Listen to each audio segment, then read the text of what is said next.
If you are a bedside nurse who feels like the system is slowly breaking you, but you love what you do, this video is for you. I'm in the Texas Medical Center, which is the largest medical center in the world, where I trained, worked, and poured everything into bedside nursing. And I want to show you what I built after I left, because there is an entire lane of nursing that nobody really knows about, nobody really talks about. And later in this video, I am walking into a room of 90 plus graduating nursing students to talk about what I do.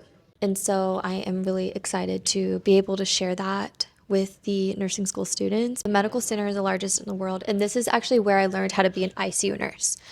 Intensive care unit, it's the highest acuity unit you can work in.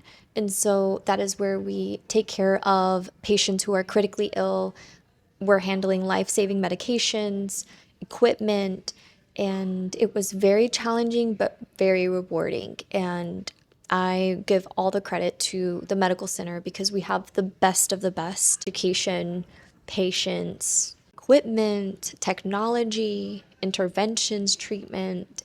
And honestly, working here has really prepped me for situations later in my career that I didn't fully appreciate until later. So for example, I went off to become a travel nurse, which was my greatest dream. And as a travel nurse, you have to learn how to be resilient. You are thrown out into the wilderness. You walk into a brand new unit. You are on orientation for about 2 to 3 days, maybe 4 tops, learning a new charting system, the doctors, the nurses. So TMC has definitely trained me well because I was able to jump in without any issues. I never really struggled with that transition because when you're trained here, you're prepared for anything. And I knew that at one point, bedside wasn't going to be my entire story.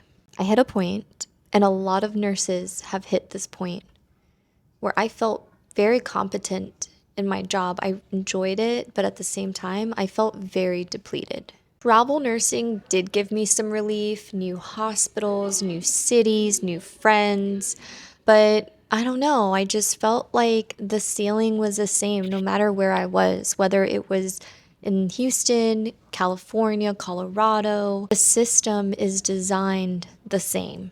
The ceiling is still the ceiling. And then COVID hit. Yeah. I was on a travel contract in Colorado when COVID hit, and I remember seeing some reports of a strange flu, and that flu turned out to be COVID. None of us thought it would turn out the way that it did. I was going to work every day as a frontline healthcare worker, dealing with a virus that was new and strange and scary that nobody fully understood. And every day the rules were changing. The news was just intense to watch. And yeah, it was a very eerie time in my career. And as most nurses and doctors, driving down the highway, and it felt like an apocalypse. It was so strange to be like one of the only cars probably driving with police officers, EMT, right? Essential workers.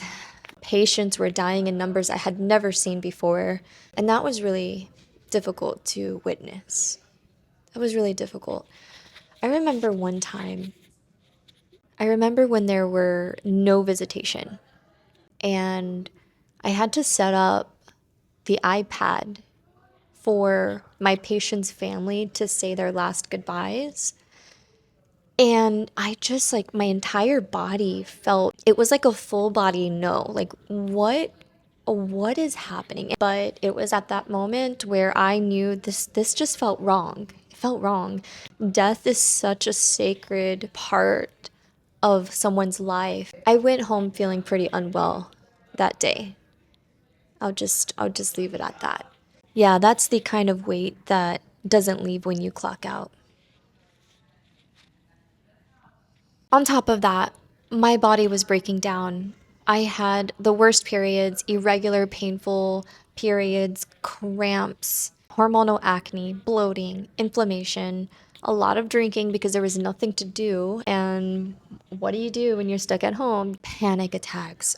Oh my goodness, my panic attacks were the worst during that time. So I was falling apart physically while I was trying to hold myself professionally. And so I eventually came home. I left Colorado. I went back to Texas to be closer with my family and to reset. And that was when I had the opportunity to just kind of breathe again and learn about my body. And that's when I started learning more about holistic health, how to heal my body. I started getting into herbal tinctures, food as medicine, really focusing on sleep and limiting alcohol. PMS was under control, my anxiety settled, my skin cleared up, my inflammation decreased. I was like shook. I was like, what is happening? And so I thought, how can I help people like I helped myself? Because I had spent years in some of the best, most reputable hospitals in the world, and food and herbs and sleep did way more than medications ever did for me. Make that make sense. And that's the moment where everything shifted for me. Everything shifted, and I just felt this pull, like this calling. Keep digging, keep digging. There's something else out there besides what you're doing, besides bedside nursing. There's no shade to bedside nursing. I actually miss it often. I think about it often, and I loved the ICU. It was my territory. I was good at it, but I just wanted to practice nursing differently and holistically at this point. And I started asking myself, what is possible? What is possible in my career as a nurse? I have a bachelor's of science degree in nursing. What else is possible for someone like me in my training? So, I am now in private practice as a holistic nurse, working in functional medicine, psychedelic assisted care, and I absolutely love it. I set my own hours. I get to choose my own clients. I work with my clients one on one and in groups. I am also in the middle of my personal training certification. I cook with my clients. We grocery shop together. We work out together. My practice is called Raw Holistic Coaching and Consulting. Raw stands for Remembering Ancestral Wisdom. And it's really simple. So, in a world full of biohacking and trends, it's hard to keep up. Everything's confusing. My approach is, how did our ancestors move, think, breathe, live? Connected with other human beings, connection, community, fresh air, fresh water, real whole foods. So here's what I want nurses to understand.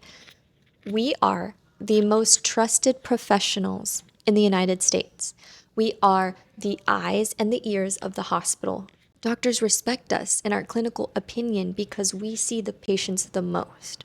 We are always in the room. Of course, we can make a huge difference in the community. We have always been the bridge between the patient and the doctor.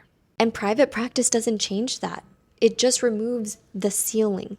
It removes that barrier. It lets you practice with more autonomy, with a better specialized approach. So I am here in my alumni nursing school.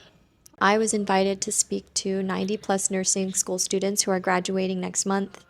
So being able to walk back into this building in these scrubs with my name on it, holistic nurse, like it's such an empowering moment for me. And nobody in that room told me that what I'm doing now is possible.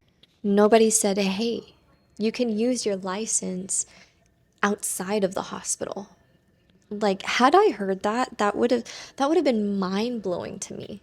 And so I feel like it's my duty, my responsibility to share that now as they enter the workforce, whatever they do, whether it's the hospital or a clinical setting. I want them to know that if at any point you start to lose your hope or passion in the nursing field, rethink, get creative. What is it that you love? Clearly, you love helping people, right? But what is it specifically that you love? Is it the cardiovascular system? Is it aesthetics? Is it weight loss? What is it? And if there's something that you really hold on to, run with it. See where it leads you. So that's what I want to tell them. That bedside truly is honorable. I owe a lot of credit to my 7 years in the ICU. And again, I still miss it. I'm not going to lie. ICU or ER or med surge can shape you in ways that nothing else can. You're witnessing the most vulnerable parts of someone's life, whether it's birth or death, you are there. You don't have to choose between being a great nurse and having a life that is in alignment, that having a life that actually feels like yours. My name is Jasmine. Feel free to call me Jazz. I'm also a nurse. And so I've been an ICU nurse for 7 years, traveling 3 of those, and now I'm in private practice. So I'm a holistic nurse and psychedelic nurse. I was going to bring party favors, but my lawyer said no. And so what I do is I help people feel better holistically. And so although I had a very challenging yet rewarding time in the ICU, I absolutely loved it and I learned so much.